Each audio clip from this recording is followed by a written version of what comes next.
ইব্রাহিম নবী রাস্তা দিয়ে যেতেছেন, দেখেন বাবা, ও বাবাজি, একটা প্রাণী ভিন্ন পানির টেনে টেনে খেতেছে।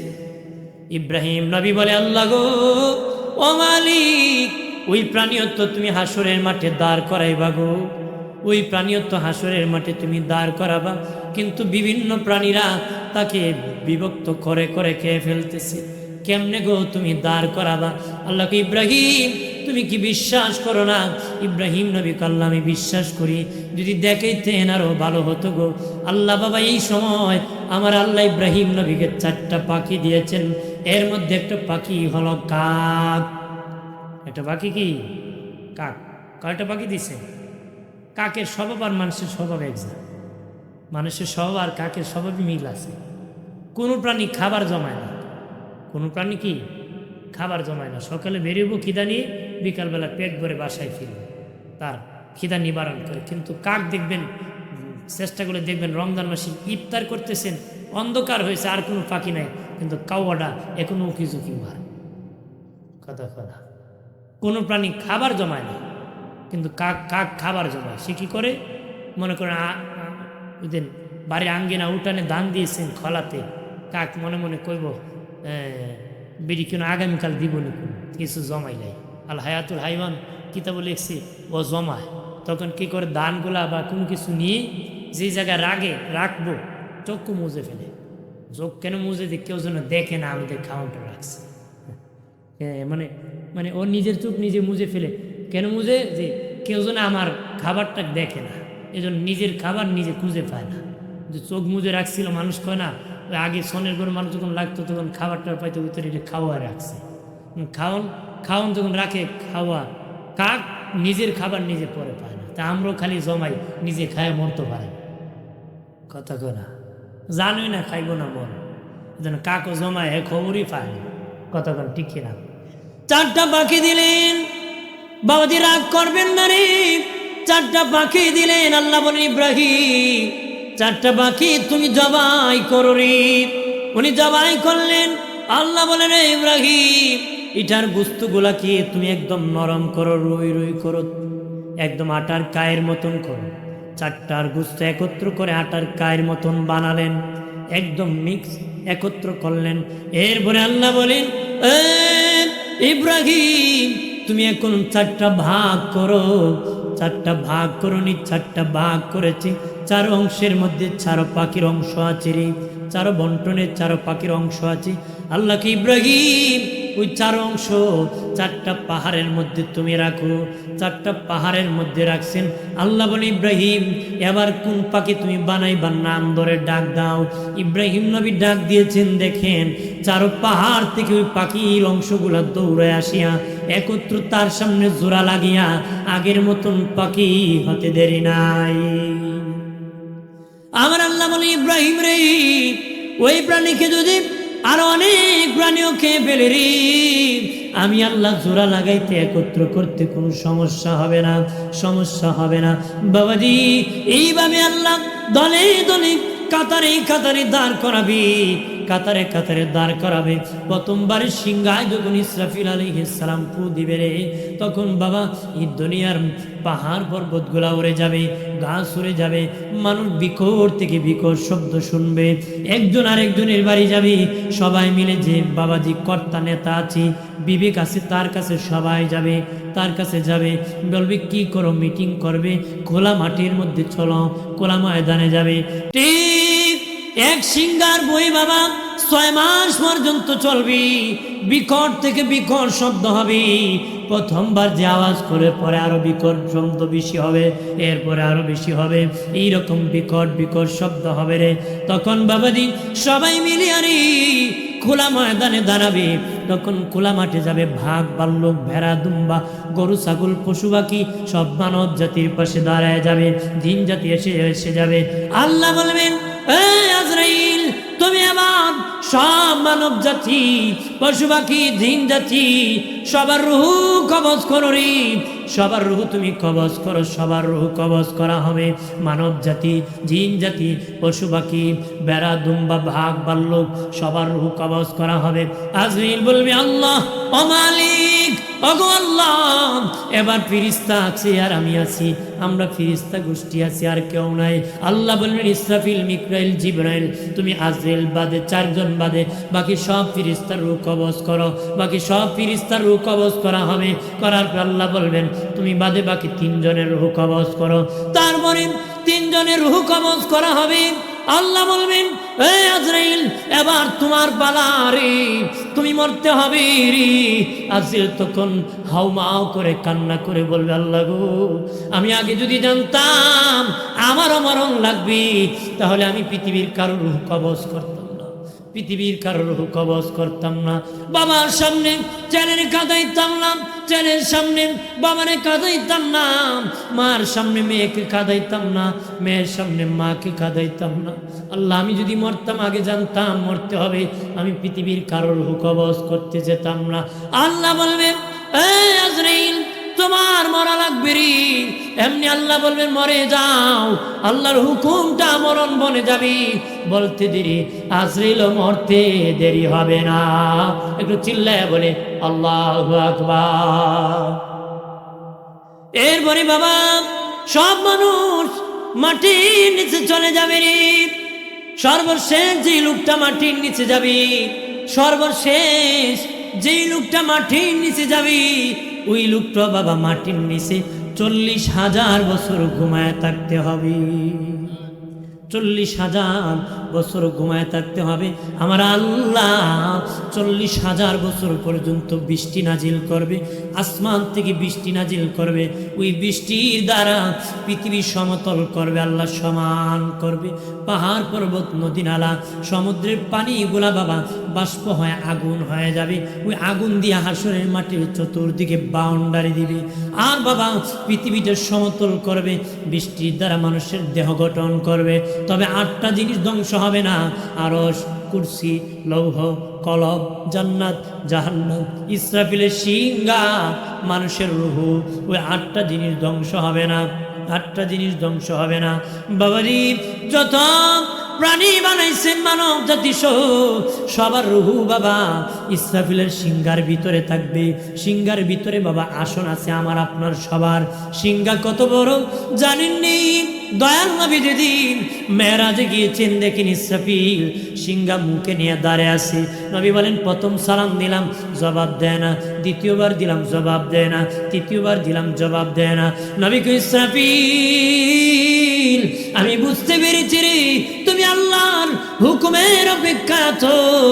আল্লাহ কখন হুকুম করবি তুমি বাঁশি বাজায় দিবা, এই জন্য জবাব দিতেছ না।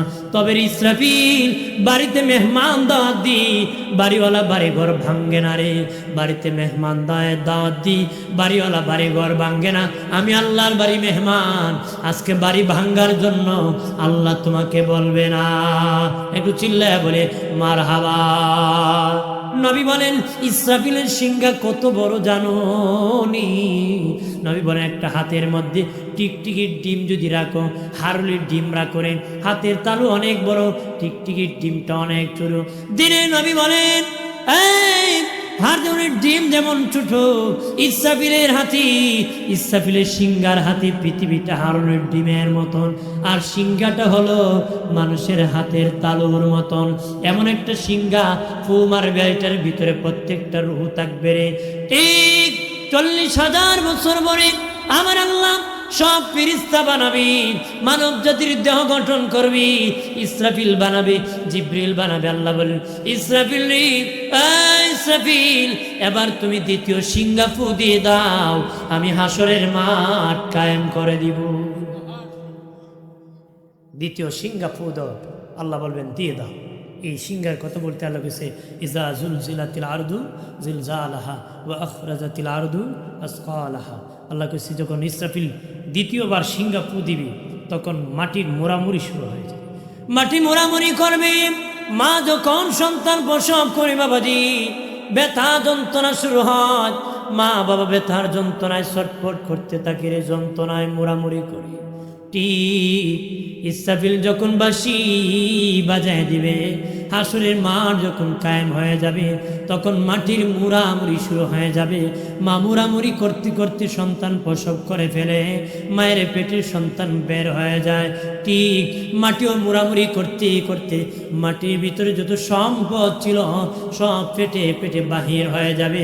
মানুষ মাটির ভিতরে সম্পদ ছিল, সব মানুষ নিজ নিজ কবর থেকে দলে দলে কাতারে কাতারে হাসরের মাঠে দাঁড়াবে, দলে দলে দাঁড়াবে, কাতারে কাতারে দাঁড়াবে। ও বাবাজি, মা আয়েশা সিদ্দিকা রাদিয়াল্লাহু তাআলা আনহা বলেছিলেন, নবী কত কাতার মানুষ হবে গো? নবী বলেন, আয়েশা রে 120 কাতার মানুষ হবে। সুবহানাল্লাহ। আরো আসতে গো, আরো জোরে।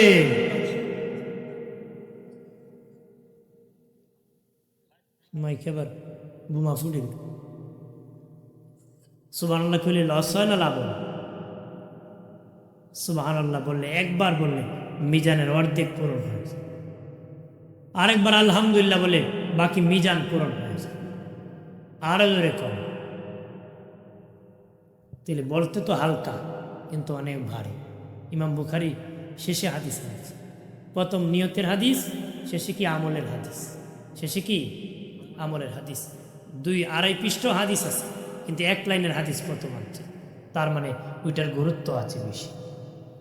এটা কি ইমাম বুখারী রাহমাতুল্লাহ আলাইহি প্রথম নিয়তের হাদিস এনে বুঝাইছেন, নিয়ত যদি ঠিক না, কিছু ঠিক না, শেষে আমলের হাদিস এনেছেন। উনি বুঝাইছেন নিয়ত যার ঠিক, আমল তার ঠিক। এই জন্য উনি প্রথম নিয়ত আনছে, তারপরে আমলের আনছে। যার নিয়ত ঠিক তার আমল ঠিক। আল্লাহ কোরআনে প্রথম আছে গরুর নামে, শেষে আনছে মানুষের নামে। শেষে আনছে কি? প্রথম আনছে গরুর নামে, শেষে আনছে কি? মানুষের নামে। কোরআনে ঢুকার আগে মানুষ থেকে গরু ঢুকিয়া একদম মাথায় পরিপূর্ণ মানিয়া বের হলে আল্লাহকে তখন হয় মানুষ। সুবহানাল্লাহ। ভাইরা আমার, খেয়াল করেন ভালো করে, দলে দলে কাতারে কাতারে দাঁড়াবি।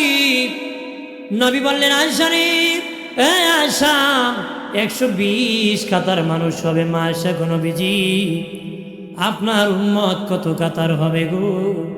নবী কয়, আয়েশা রে, আমার উম্মত 80 কাতার হবে। আমরা উম্মতে মুহাম্মদী একাই হব 80 কাতার। রাজত্ব চলবে আমাদের, বাহাদুরি চলবে আমাদের, আমরা অন্য নবীদের সাক্ষী হব।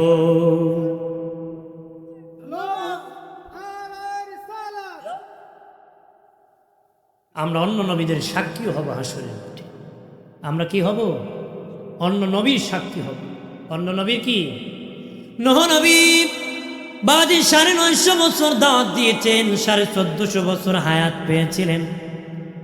ওনার উম্মতেরা হাসরের মাটি আল্লাহর আদালতে নূহ নবীর নামে মামলা দিবে, বলবে, আল্লাহ গো, নূহ তো আমাদেরকে দাওয়াত দেয় নাই, যদি দিত গো আমরা কালেমা পড়ে মুসলিম হয়ে যেতাম। আল্লাহ বলবেন, নূহ তুমি কি দাওয়াত দেও না? নূহ নবী কয়, আল্লাহ তুই জানো আমি বদদুয়া করেছি, তুমি বলেছো সাফিনা বানাইতাম, নৌকা বানাইতাম, আমি বানাইছি, তারপরে তুমি গজব দিয়েছো। আল্লাহ কয়, আমি জানি এইভাবে নূহ চলবে না, সাক্ষী লাগবে হাসরের মাঠ। নূহ নবী বলবে, আল্লাহ আমার সাক্ষী উম্মতে মুহাম্মদী। সেই দিনের সাক্ষী আমিও আপনিও, সবাই আমরা সাক্ষী। ওই দিনে আমরা উম্মতে মুহাম্মদী যারা সবাই কি আমার আল্লাহ বলবে, উম্মতে মুহাম্মদী বলো রে, নূহ দে দাওয়াত দিয়েছে সত্য না মিথ্যা? আমরা বলবো, আল্লাহ সত্য গো। তখন নূহ নবীর উম্মত আবার বলবে, আল্লাহ ওরা তো আমাদের যুগে ছিল না, ওরা আবার কেমনে সাক্ষী হবে? সাক্ষী তো দেখে দিতে হয়। আল্লাহ বলবেন, উম্মতে মুহাম্মদী তোমরা তো দেখো নাই, তোমরা কিভাবে সাক্ষী দিয়েছো? আল্লাহ তুমি বলে দিয়েছো কোরআনে, নবী আমাদেরকে বলে দিয়েছেন, আমরা শুনেছি, কোরআনে জানেছি, বুঝেছি, এই জন্য সাক্ষী দিয়েছি। তোমার কথা সত্য হলে কোরআনের কথা সত্য, কোরআনের কথা সত্য হলে আমাদের সাক্ষী সত্য। আল্লাহ বলবে 100% আমার কোরআনের কথা সত্য। ও উম্মতে মুহাম্মদী তোমাদের সাক্ষীও আজকে সত্য। আমাদের সাক্ষী হবে কি? সত্য। আমরা অন্য নবীর সাক্ষী হব। অন্য নবী কি আমাদের দাম নবীর কারণে আল্লাহ বাড়াইতেছে। আরো জোরে বলি,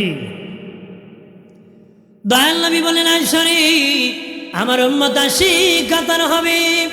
মা আয়সা বলেন নবীজি গো, ওগো মায়ার নবী, আপনার উম্মত কেমনে আপনি চিনবেন কারা আপনার উম্মত? নবী কয় আয়সারে তিনটা পরিচয় আমার উম্মতকে আমি চিনব। এক নম্বর পরিচয়, আমার উম্মতের কপাল থেকে নূর চমকাবে, নূর চমকাবে। অসংখ্য ঘোড়ার মধ্যে যদি কিছু ঘোড়া চান কপাল্লা ঘোড়া হয়, চিনতে কি অসুবিধা হবে নাকি? না না ইয়া রাসূলুল্লাহ, চিনতে অসুবিধা হবে না। নবী কয় হাসরের মাটি আমার একদল উম্মত চান কপাল্লা হবে, কপাল থেকে নূর চমকাবে। পৃথিবীর কোন নবীর উম্মতের কপাল থেকে নূর চমকাবে না, একমাত্র আমি রাসূলুল্লাহর উম্মতের কপাল থেকে নূর চমকাবে। যাদের কপাল থেকে নূর চমকাবে তারাই আমি রাসূলুল্লাহর উম্মত। এটা এক নম্বর পরিচয়। একটু চিল্লায় বলি আল্লাহু আকবার। নূর চমকাবে কপাল থেকে, হাত থেকে, মারহাবা করুন আর জোরে। নবীজি বললেন আয়সা রে, ও আয়সা, দুই নম্বর আমার উম্মতের আমল আমার ডান হাতে হবে। মারহাবা বলেন না। নবীজি বলেন আরশের ডান পাশে একদল হবে, হাসরের মাঠে আরশের বাম পাশে আরেক দল হবে। যারা আরশের ডান পাশে তারা ডানপন্থী, যারা আরশের বাম পাশে তারা বামপন্থী। আরশের ডান পাশে জান্নাত, তারা কারা? তাদের ডান হাতে নেকি হবে, তারা জান্নাতে চলে যাবে। আরশের বাম পাশে জাহান্নাম, তাদের আমল নামা বাম হাতে হবে, তারা জাহান্নামে চলে যাবে। আরেক দল ডানেও না বামেও না, স্বতন্ত্র থাকবে, তাদের কোনো হিসাব হবে না। তারা কারা? নবীগণ, সিদ্দিকগণ, শহীদগণ, সালেহগণ, তাদের কোনো হিসাব হবে না। আরেক দল মিজানের পাল্লায় নেকি বদি সমান হবে, সমান সমান, এক সমান, 100 হয়ে যাবে। আল্লাহ এত দয়ালু, তাদেরকে জান্নাতও দিবে না, জাহান্নামও দিবে না। জান্নাত আর জাহান্নামের মধ্যখানে দাঁড় করায় দিবি একটা পাহাড় আছে, আরাব পাহাড়, তাদেরকে আরাববাসী বলা হয়। কোরআনে একটা সূরা আছে সূরা আরাব, বাবা তাদেরকে আরাববাসী বলা হবে। তারা এক নজরে জান্নাত দেখবে আর এক নজরে জাহান্নাম দেখে, দেখে দেখে অন্তরের কষ্ট পাবে, অন্তরের কষ্ট পাবে।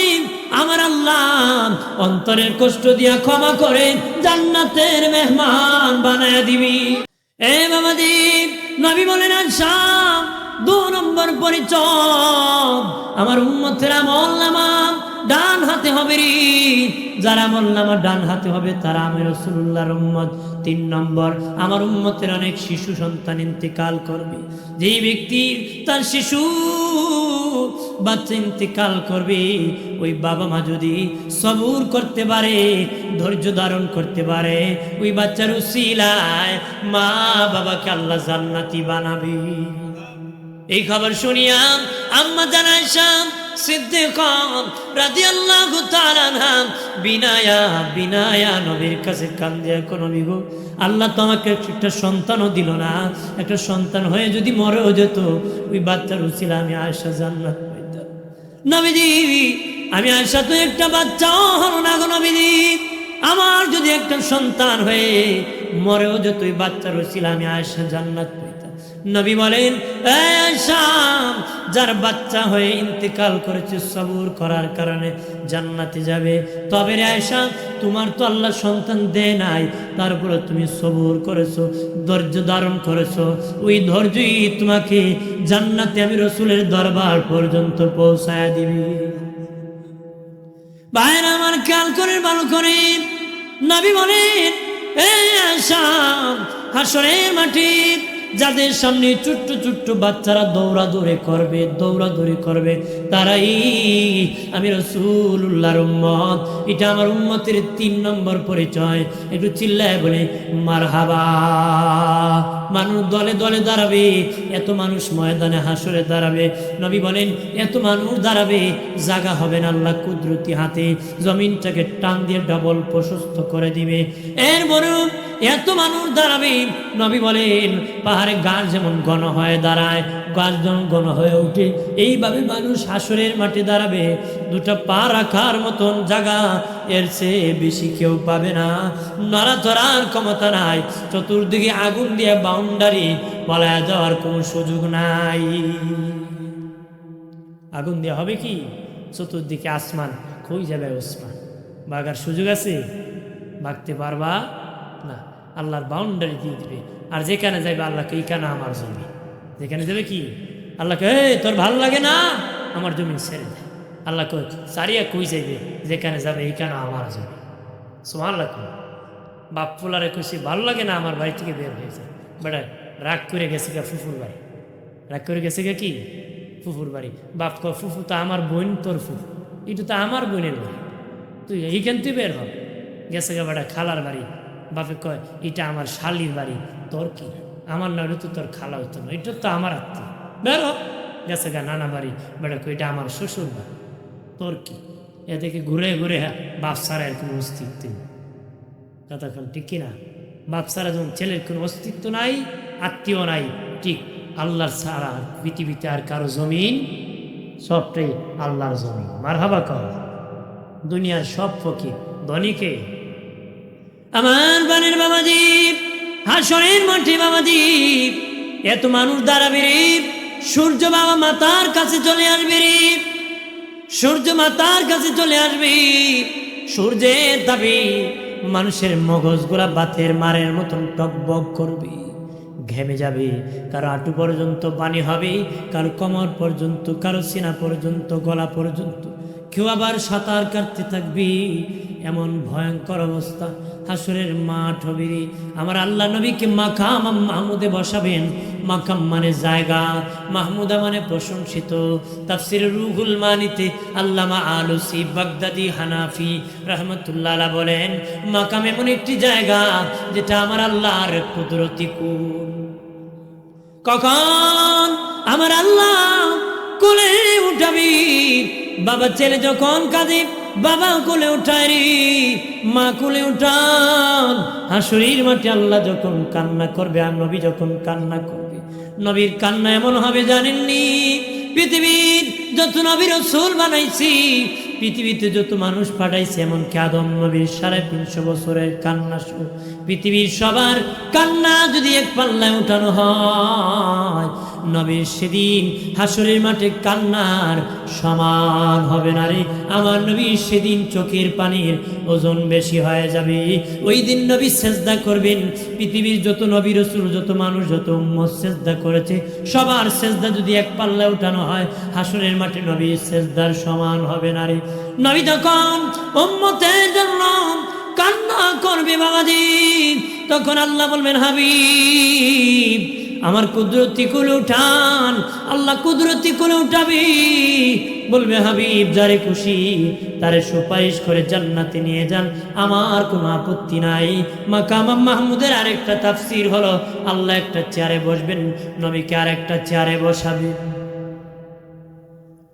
আল্লাহ তখন বলবেন হাবিব ওগো আমার দোস্ত, আমি আমল নামা দেখবো না, আপনি যাকে খুশি গো তারে নিয়ে জান্নাতে চলে যান। তখন নবী বলবেন না, দিনে নবী বলবেন আল্লাহ গো আমল নামা যদি না দেখেন ভালো মন্দের পার্থক্য হবে না, আমল নামা দেখতে হবে, আমার উম্মতের আমল নামা দেখতে হবে, যারে খুশি তারে নিয়ে যাব না, তবে আগে দেখতে হবে। আল্লাহ বলবেন হাবিব ওগো আমার দোস্ত, আমি যদি আমল নামা দেখি আমার রাগ উঠে যাবে, গুসে উঠে যাবে। আমি বলেছি নামাজ পড়ো, করে নাই, হজ করো, চলে হজ করো, করে নাই, রোজা রাখো রে, রোজা রাখে নাই, দিনের বেলা খাইছে, সেহরিও খাইছে, ইফতারও খাইছে, এমন লোক যে আছে তার আমল নামায় তাও লেখা আছে, তাও কি আছে লেখা আছে। এবার দিনও খায়, রাইতও খায়, ফতাও খায়, সাহরিও খায়, দাওয়াত পাইছে, মাকবরের বাড়ি, নেতার বাড়ি, মুখটা মুখটা গিয়ে খারিছে, বুঝে 3 দিন ধরে খায়, কথা খারাপ ঠিক কিনা? আবার কয় রোজা না রেখে এক পাপ করছি, ইফতার না করে ডাবল পাপ করে না। এমন রোজাদার আল্লাহ বলে জিগাইব, বেটা ইফতারটা করতে পারলে না, আল্লাহ দুর্মুজ দিব, জিগাইব নি, কথা খারাপ ঠিক কিনা? দেখ মৌলানা গেছিল ইফতারি দাওয়াত খাইতো, যে জিগে বেটা ইফতারিতে খামো, তুমি রোজা রাখো না, এক হুজুর আমি রাখি, তো রাখো নি মিয়া। হুজুর যখন চাপ দিছে তখন আমার বিবি, হুজুর আমার বিবিরে জীবনে না আমার একটা রোজা ভাঙ্গাইতে পারছে, একটা রোজা। তে পর্দার আড়াল থেকে হুজুর বলতেছি, তোমার স্বামী নাকি যে রোজা রাখি একটা রোজা ভাঙ্গে না, তুমি নাকি জীবনও একটা রোজা ভাঙ্গাইতে পারেন নাই। বক হুজুর তাই রাখলেন আমি ভাঙ্গাইতে, রাখলেন এবার রাখলি না, রাখলেন প্রশ্ন তো ভাঙ্গাইতে রাখলি তে করে তোর গরু খাওয়া যায় না রে হুজুর, আমার বউ রাখে, তুমি রাখো নি হুজুর আমি আগামাতা রাখি। মহিলা মহিলা জিদ থাকে না, পাশের আরেক মহিলা হুজুর বুঝছেন না আগামাতা কি, বিড়ি ফইলে একটা শেষে একটা, মাঝখানে ফুটতুস, মাঝখানে কি এরকম। রোজারা রাখবেন তো রাখবেন। আমার বানের বাবাজি হাসরের মাঠে, হাসরের মাঠে বাবাজি আমার আল্লাহ রোজাদার কি হাসরের মাঠে আর সে নিচে আমার আল্লাহ জায়গা করে দিবে। আর জোরে আমার আল্লাহ আর সে নিচে জায়গা করে দিবে রে। আল্লাহ বলবেন এ রোজাদার, তোমাদের মধ্যে আজকে তোমরা দুনিয়ায় রোজা রেখে তোমাদের কলিজা পুরাই দিছো, খিদার যন্ত্রণায় কলিজা পুরাই দিছো, আজকে তোমাদেরকে সূর্যের তাপ লাগাবো না। ও রোজাদার, তোমরা হাঁটিয়া হাঁটিয়া আমার আরশের নিচে চলে আসো। তখন যারা রোজা রাখি নাই তারাও বলবে আমরাও হেঁটে হেঁটে চলে যাব, আমরাও হেঁটে হেঁটে চলে যাব, কিন্তু তাদের পা বাবা জমিন ধরে রাখবে, এক কদম সামনে যেতে পারবে না। সেদিন তারা লজ্জায় পড়ে যাবে, বাবাজি লজ্জায় পড়ে যাবে। সব রোজাদার হাঁটিয়া হাঁটিয়া আরশের নিচে চলে যাবে। রোজাদারকে আমার আল্লাহ বলবে ও রোজাদার, আল্লাহ তখনও ধরে নেবে আমার বান্দা রোজা রাখছে, রোজা আছে। আমার আল্লাহ তখন সবকে ইফতারের দাওয়াত দিবে। ওই আরশের নিচে বাবাজি আল্লাহ বলবেন আমার বান্দা বান্দি রোজাদার, তোমাদেরকে আমি আল্লাহ ইফতারের দাওয়াত করতেছি, তোমরা ইফতার করো। রোজাদারকে ইফতার দেওয়া হবে, ওরা ইফতার খাইতে থাকবে। ওইদিকে হাসরের বিচার চলতে চলতে চলতে সবাই চলে যাবে, শুধু রোজাদারের বিচার বাকি থাকবে, শুধু বাবা রোজাদারের বিচার বাকি থাকবে। ফেরেশতারা বলবে ও মালিক, তোরা তো বাকি, ওদের নেকি বদিকে ওজন করবো না, ওরা দেখি খাওয়ানে আছে। আল্লাহকে খাওয়ানে কোনো বিচার নাই, খাওয়ানে কোনো বিচার চলে না। বাবা ছেলের প্রতি রাগ করছে, পাইলে পিটাইবো, ধরবো, মারবো। বাবা দৌড়ায় দেখে পাখির ঘরে ছেলে বসে খায়, বাপকে আজকে ক্ষমা করলাম, খাওয়ানো আসব কি না। ঠিক হাসরের মাঠে আল্লাহ বলবেন আমার রোজাদার খাওয়ানে আছি, ইফতার করতেছি রে, তার কোনো হিসাব নাই, আমি কোনো হিসাব দেব না, খাওয়ানে আছে। আমি তো বলেছিলাম রোজাদারের নাকি আমি নিজ হাতে দিব, কত দিব, আমার বান্দার যত দরকার তত দিব, যত দরকার তত দিব। নিজানের পাল্লায় নেকির পাল্লা বাড়ি করতি, যত নেকি দরকার তত দিয়ে আমার রোজাদারকে জান্নাতের মেহমান বানায় দি। আরো জোরে দিনে খাইলি তুই যাওন যাইব নাকি, তা যাওন যাইব, তাহলে রোজাটা রাখতে হবে। কেউ লাগে রমজান মাস রহমতের মাস, কাবার কেউ লাগে গ্যাস্ট্রিকের মাস। বাট আগে নিয়ত করছে আমার যে গ্যাস্ট্রিক আমি কোনো রাখতাম পারবো না, আগে নিয়ত করে নিছি। নিয়ত করা দরকার ছিল, আল্লাহ আমার রাখার সুযোগ করে দিও। সুবহানাল্লাহ করা প্রাণীর বাবা জিনানি হাসরের মাঠে কঠিন হবে রে, কঠিন। ওই দিনের কথা স্মরণ করেন, যে দিন তোমার প্রভু বিচার করবে, যিনি নিজে বিচারক হবে, কাহার হবে, সবাই তরতর করে কাঁপবে। ওই শেষ বিচারের ভয় যদি অন্তরে থাকে, তাহলে দুনিয়ায় কোনো পাপ করবে না, অন্যায় করবে না, জান্নাতি হওয়া যাবে। ভাই বলেছিল আমার একটা বক্তব্য ভাইরাল হয়েছে, ওইটা বলার জন্য। মুসা নবী তুর পাহাড়ে আল্লাহর সাথে কথা বলতেছে, মৃত্যু কবর হাসর শেষ সংক্ষিপ্তভাবে শেষ করে দিলাম, এবার এই দিকে চলে যাইতেছি। মুসা নবী তুর পাহাড়ে আল্লাহর সাথে কথা বলতে যাবি, উনি কালিমুল্লাহ, আল্লাহর সাথে কথা বলার প্রেম ছিল, কথা বলার প্রেম ছিল, কথা বলতো, সব বলতো, সব আলোচনা করতো। দয়াল নবীকে সাহাবা সাহাবায়ে কেরাম বলেছিলেন, নবী গো এটা জিজ্ঞান না নবীরে, নবী আল্লাহকে ওটা জিজ্ঞান না, ওটা জিজ্ঞেস করেন না, ওটা জিজ্ঞেস করেন না। নবী তখন আমি কি মুসা নাকি সব কথা জিজ্ঞেস করব? মুসা সব জিগেই তো আমি সব জিজ্ঞেস করতে পারবো না রে। মুসার সাথে কথা বলার প্রেম, আমার সাথে সাক্ষাৎ করা আমার প্রভুর প্রেম। জোরে কর। তখন বাবাজি ও বাবাজি মুসা নবী তোর পারে আল্লাহর সাথে কথা বলতেন। একবার বলতে বলতে বলেছেন, ও মালিক আমি যদি মুসা হইতাম, আমি যদি আল্লাহ হইতাম, তুমি যদি মুসা হইতাম, আমি আল্লাহর কাছে প্রথম তুমি কি চাইতা গো? প্রথম কি চাইতা? আল্লাহকে মুসারে সর্বপ্রথম তোমার কাছে সুস্থতার জন্য আমি দোয়া চাইতাম। সুস্থতা বড় নিয়ামত। সুস্থ না থাকলে দুনিয়ায় কোনো কিছু করা যায় না, কাজ করা যায় না, গোলামি আল্লাহর করা যায় না। বাবাজি মুসা নবী এইভাবে অনেক কথা বলতেন। এদিকে যাব না, তোর পাহাড়ে কথা বলার জন্য যাবি, একজন ধনী লোকের সাথে দেখা। ধনী কয় মুসারি, ও মুসা কই যাও? মুসা নবী বলেন, তোর পাহাড়ি আল্লাহর সাথে কথা বলতে যেতেছি। ও মুসা আল্লাহরে জিগাইবে না, এতে আমার ধন, আমি ধনের হিসাব রাখতে পারি না, আমার ধন কমে না, কিভাবে আমার ধন কমবে? আল্লাহকে জিজ্ঞেস করবানি।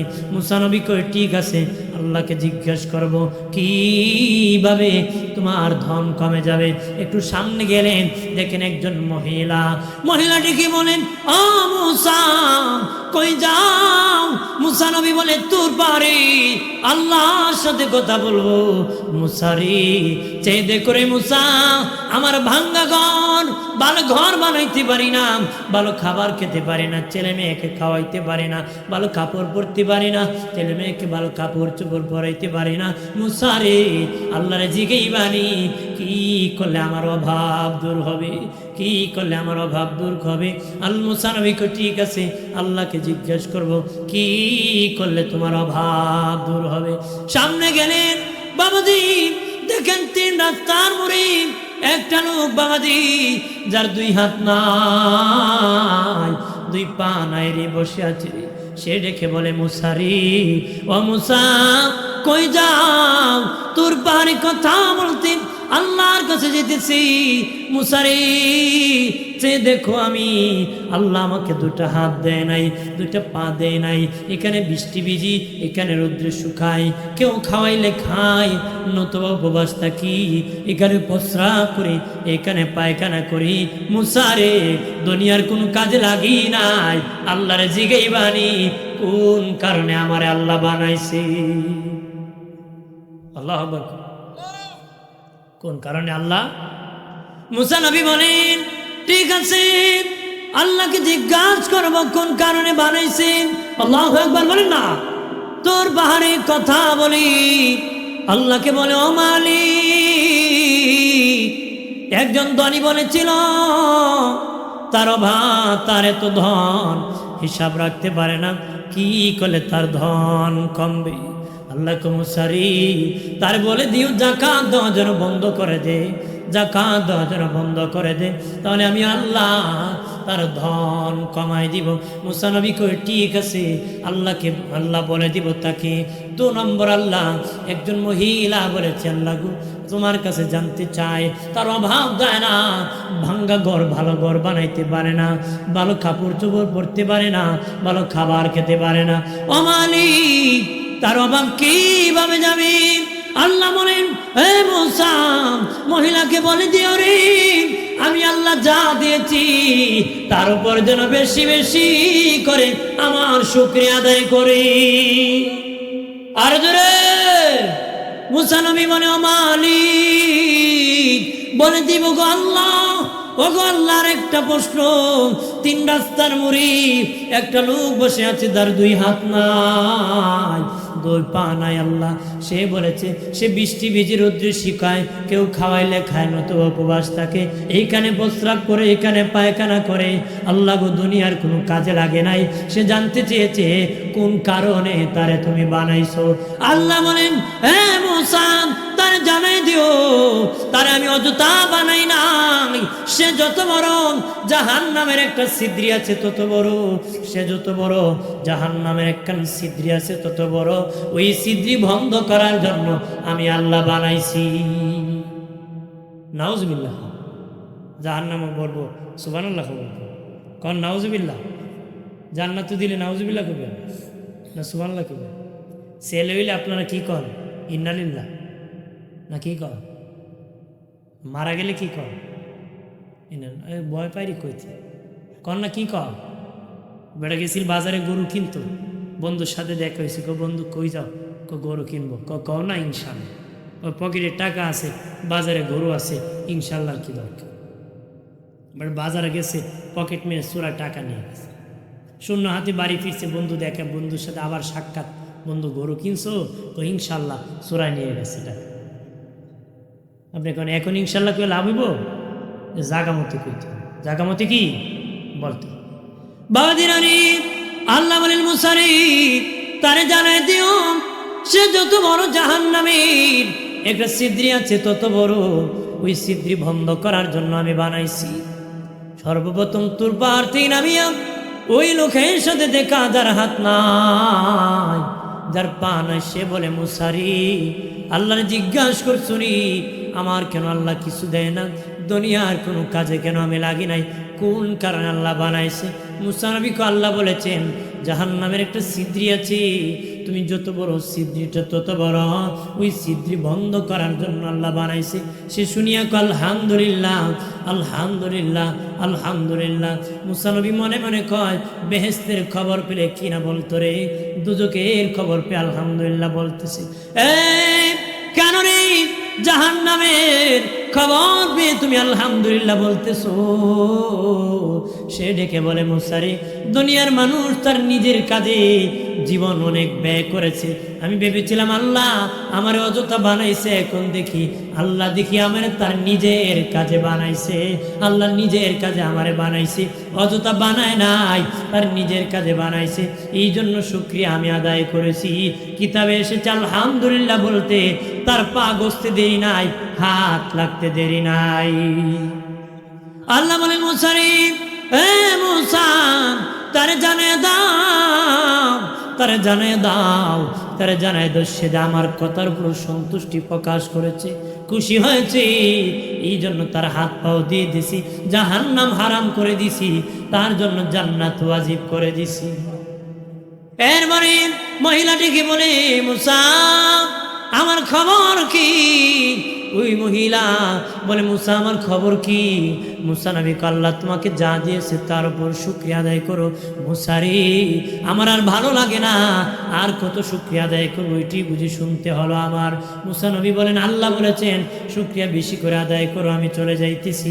সামনে চলে গিয়েছে, একটা হালকা বাতাস আসিয়া মহিলার বাঙ্গা ঘর বাতাস উড়ায় নিয়ে গেছে।